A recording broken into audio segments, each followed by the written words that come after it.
Doctor صاحب آپ سے جاننا چاہوں گی کہ بانی پی ٹی آئی نے آج نیب ترامیم کالعدم قرار دینے کے خلاف جو انہوں نے اپیل دائر کی تھی وہ کالعدم قرار دینے کی صدا کی ہے، اور اس کے علاوہ انہوں نے تحریری جواب جمع کروایا۔ اس میں قابل ذکر بات یہ ہے کہ انہوں نے عدم اعتماد کا اظہار کیا ہے چیف جسٹس کے خلاف، اور کہا ہے کہ میرے کیسز جو ہیں وہ چیف جسٹس قاضی فائز عیسیٰ نہ سنیں۔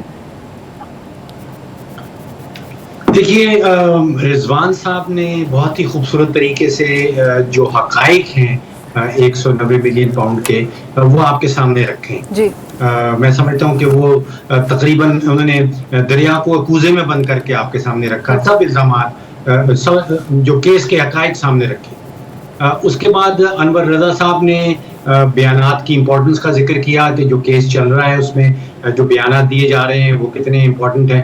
عباسی صاحب نے میں سمجھتا ہوں بہت ہی خوبصورت طریقے سے نیب کی کارکردگی، نیب کا ماضی، اور انہوں نے پریڈکٹ کرنے کی کوشش کی کہ نیب کا مستقبل جو ہے وہ کیسا ہو سکتا ہے۔ وہ تینوں پینلسٹ نے بہت خوبصورت طریقے سے تینوں ڈیفرنٹ اینگلز کو کور کیا۔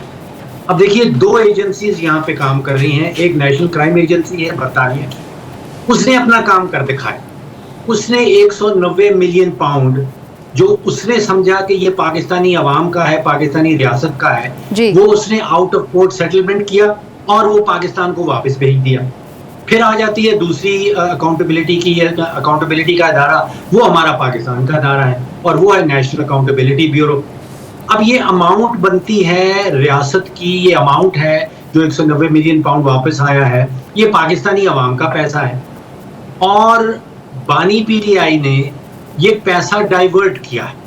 اس کا رخ موڑا گیا ہے، عوام سے رخ موڑا گیا ہے، ریاست سے رخ موڑا گیا ہے جن کا یہ پیسہ بنتا تھا۔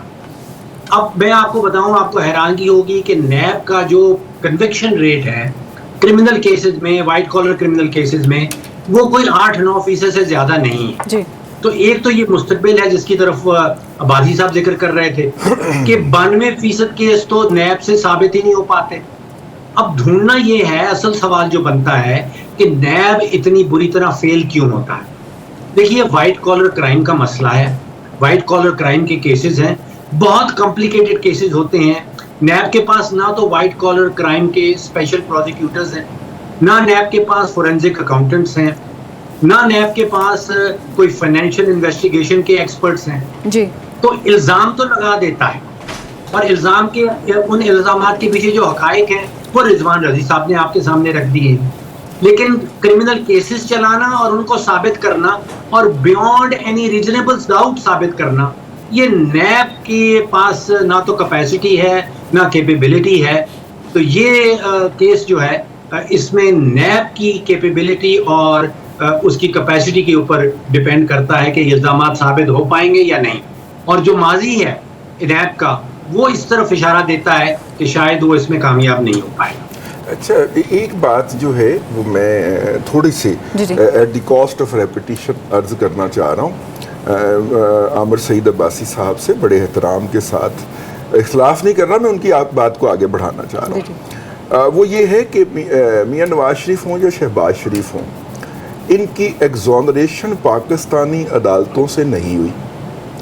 ان کی جو بے گناہی تھی وہ پہلے لندن کی عدالتوں میں ثابت ہوئی، جن کی مثالیں دیتے ہوئے بانی پی ٹی آئی اور ان کے ہمدردین جو ہے ان کی سانس پھول جاتی ہے کہ وہاں پہ جو فیئر ٹرائل کی مثالیں دی جاتی ہیں، پہلے انہیں ریلیف وہاں سے ملا ہے، پہلے انہیں بے گناہی کی چٹ وہاں سے ملی ہے۔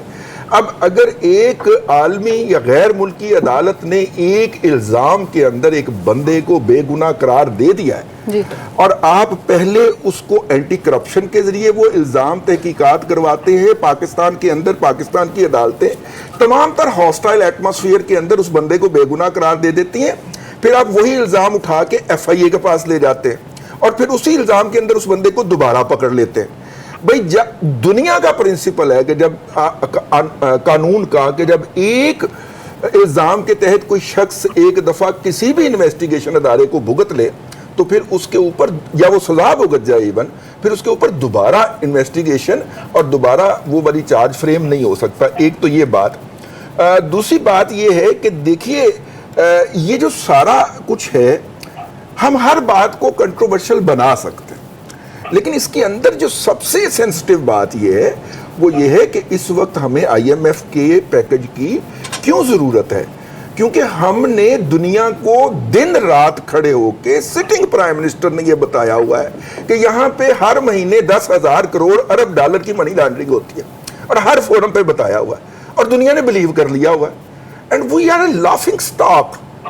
ہمیں یہ بتانا ہے کہ بھائی ہمارے ہاں 1957 کا اسٹیٹ بینک آف ایکٹ موجود ہے، جب ان ملکوں یہ بہت سارے ممالک جو تھے وہ وجود میں بھی نہیں آئے تھے، اور جو پورا فائنانشل سسٹم لے کے چلتا ہے بھائی ہم نے تو بہت سارے افریقہ کے ممالک کے سینٹرل بینک اسٹیبلش کر کے دیے ہوئے ہیں، چلا کے دیے ہوئے ہیں۔ اب ہمارے اوپر یہ آ گیا کہ یہاں پہ کوئی فائنانشل سسٹم ہی نہیں ہے، اور اگر ہے تو اس کی کریڈیبلٹی نہیں ہے۔ اصل میں یہ کیس یہ ہے کہ اس کیس کو ہم نے اسٹیبلش کر کے یہ بتانا ہے کہ نہیں بھائی جان، ہمارے ہاں پچھلے 74 سال سے یا 64 سال سے ایک سسٹم ایگزسٹ کرتا ہے، تو اس کو اس پرسپیکٹو میں دیکھا جائے۔ پولیٹیکل پوائنٹ سکورنگ تو ہر کمنٹ پہ ہو سکتی ہے۔ صحیح۔